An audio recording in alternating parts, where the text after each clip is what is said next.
Hello everyone, I am the Weather Dude, welcome back, and today we're going to be discussing some potential major snowstorms for the eastern half of the United States and whether you guys could see any snow or not, as well as the cold plunges that we're going to be seeing behind these snowstorms. So be sure to stay tuned for this video, you're definitely not going to want to miss it, and of course don't forget to hit that like button and subscribe.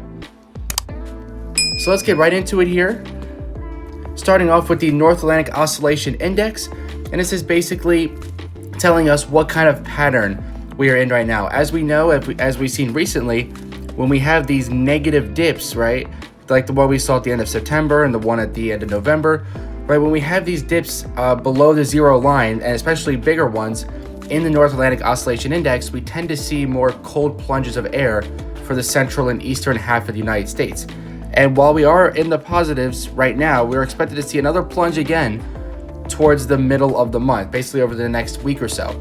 And I do believe that's one of the things that's leading to these, snowstorms that we're going to be seeing, or at least these strong low pressure systems. All right, so if we take a look at the PNA, the Pacific North American, right? So you can see here on this index. Now, this index means the opposite. So when it's positive, we typically have the same effects that negative NAO would have, right? So you can see here, we're going to be staying in that positive phase over the next, say, 2 weeks or so. Nice. So I definitely think that's going to be one of the things enhancing this pattern. We're going to have several storms just kind of basically just like a train rolling across the eastern half of the US here. So let's get into the models. Let's look at the GFS. So you can see 1 storm, 2 storms, and then 3 storms. So it's basically going to be a 1, 2, 3 punch here. So this first one's going to be a little clipper, right? It's going to roll across northern New England. Then we have another one kind of on its heels, and then behind that one is going to be the bigger, stronger low pressure system, which may have less in the way of snow, but will still pack quite a punch. All right, so you can see storm 1 right here, storm 2 here, and then basically the stronger one coming in behind that, and then the cold air you can see by those blue lines will kind of plunge behind the third system. So this is the GFS model. All right, now how much snow is the GFS anticipating? Well, according to the latest runs here, you can see at least across New England, there could be some spots that get over a foot of snow, especially in the more mountainous regions. Other areas, though, still, again, widespread areas in the Northeast could see over 3 inches of snow, right? There's going to be pretty widespread, from New York, Vermont, New Hampshire, Maine, even down to western Massachusetts. Even in the Appalachians here, particularly eastern West Virginia, you could even pick up a few inches of snow, according to the GFS model. Now, how about the cold air that comes in behind it? Well, you can see it on this map here, but you can see some cold air about 5 to 8 degrees below average. Nothing too, nothing too drastic. The GFS model actually keeps the coldest air kind of locked up, right? So it does come south, but not quite far south enough to reach, the mid-Atlantic and southeast. Although the GFS does have Florida at certain times here about 10 degrees or so below average, which is still pretty cold.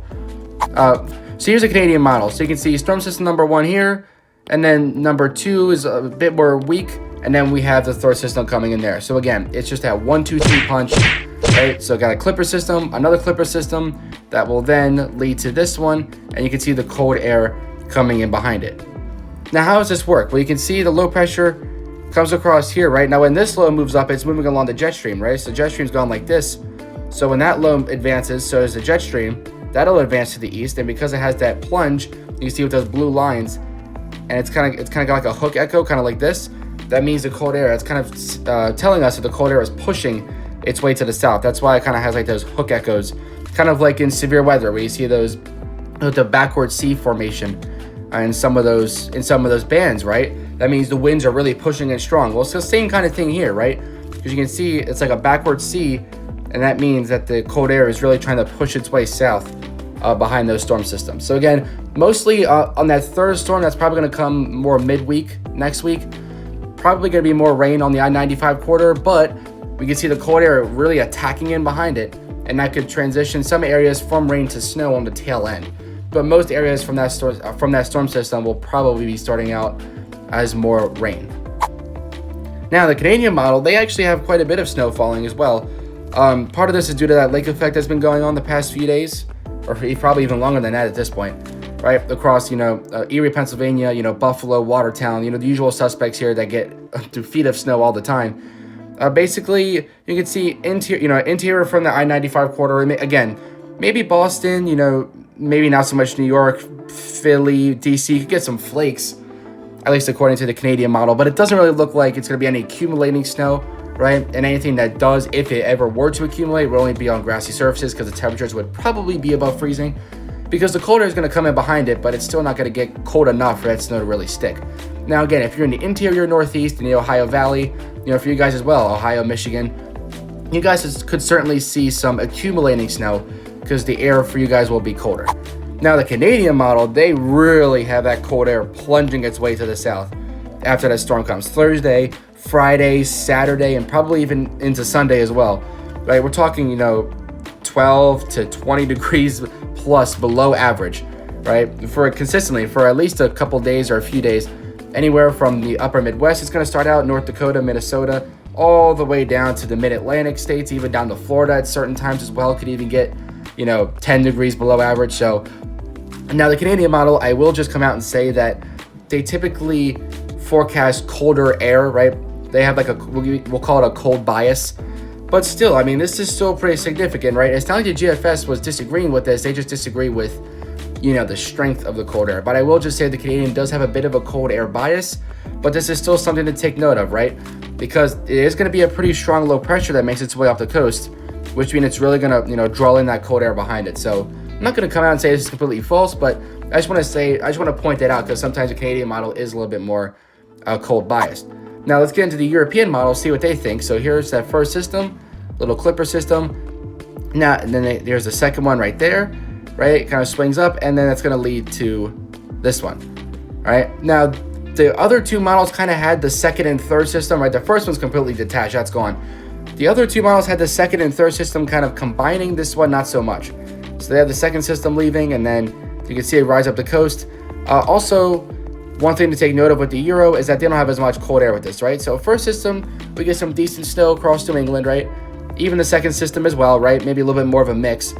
And the third system comes along, right? And you can see that cold air doesn't really rush in. Like, it does come in, but it's kind of after the precipitation's already gone. So it really doesn't, do much. Not gonna really change that rain over to snow. I'll let it play one more time so you can see. Again, it doesn't start off quite as strong either, which it will get stronger eventually. But you can see some rain snow mix into New England, but honestly, I mean, it's gonna be too little too late at that point. Snowfall accumulations still, again, pretty significant, right? 6 to 12 up in New York, Vermont, New Hampshire. I mean, significant enough. Even down towards the coastline, right? Even in Maine, it does get to the coast, right? You can see a couple inches or a few inches of snow, right? Even getting down to central Mass, you can see a couple inches. And of course, the Appalachian Mountains there, Pennsylvania, West Virginia. So unless you're in the interior Northeast, probably going to be more mountainous locations, at least according to the Euro's prediction, because they don't have that snowfall coming in, or excuse me, the cold air coming in as fast, right? Changing that rain over to snow. So that is one thing to take note of with the European model here. So what do they do with the cold air? Well, they do, I would say it's like between the Canadian and the GFS, right? Because they still have some pretty cold air coming in. It doesn't look like it lasts as long, and it's not quite as potent, right?